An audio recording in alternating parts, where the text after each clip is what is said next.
सम्पूर्ण मित्रलाई हार्दिक नमस्कार छ। मित्रहरू, हामीले यो बजेट जुन प्रस्तुत भएको छ, यो बजेट बन्नुभन्दा पहिला एउटा प्रतिपक्षी दलको नाताले र यो देश बनाउने एउटा अभियान चलाइरहेको एउटा अभियन्ताको नाताले मैले थुप्रै खालको सल्लाह सुझावहरू दिन खोजेको थिएँ। तर यो सरकारको यति धेरै तपाईको घमण्ड छ। अर्थमन्त्रीले संसदको रोस्टरमै उभिएर के भन्नुभयो भन्दाखेरि, हामी हाम्रो किसिमको बनाउँछौँ, तपाईहरुले चाहे जस्तो बनाउनु खोज्ने हो भने यो 5 वर्ष पछाडि बनाउनु भन्नुभयो।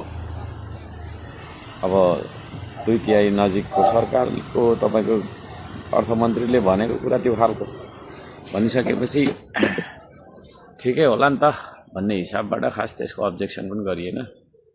त्यसो नभन्नु पर्थ्यो अर्थमन्त्री जस्तो मान्छेले, हैन?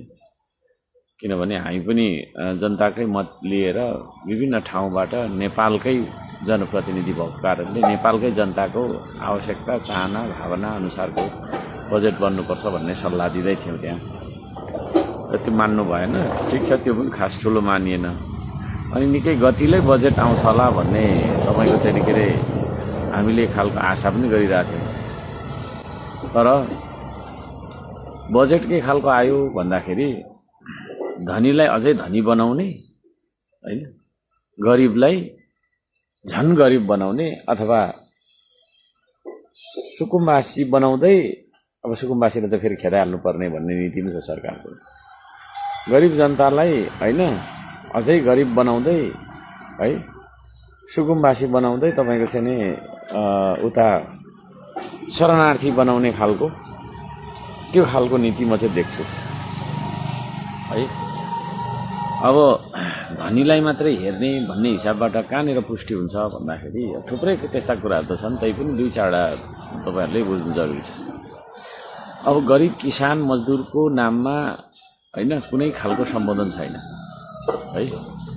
किसान पनि ठुला किसानको कुरा गरिएको छ। अब ठुला किसान त कतिजना होला र नेपालमा? बिघा तपाईको करोडौंको अरबौंको खेतीपातीमा इन्भेस्ट गरेर आएको मान्छे धेरै छैन। साना किसानहरू नै छ, गुजारामुखी किसानी गरेर बस्ने, हैन?